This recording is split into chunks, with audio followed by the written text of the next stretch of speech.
Hello guys, welcome back to this channel. In today's video, I'm going to show you how you can get free walk faster in Dress and Press new winter update or Christmas update. Okay, let's get into it guys. First of all, if you want to get free walk faster, you need to join the free play mode in Dress and Press, and then you can go to the speed option, and here you will have two options guys. Either you want to pay for the run faster or the walk faster, or you can get it for free by watching ad.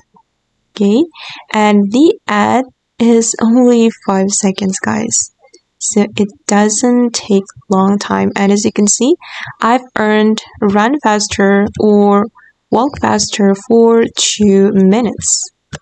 Okay, then you can go back to the speed and you can increase your walk speed, and yeah, it works. But if you have already about the walk faster or the run faster, there will be no free walk faster for you guys. Okay guys, and that's how you can get the walk faster for free. I hope this video will be useful for you. Thank you so much for watching, and bye.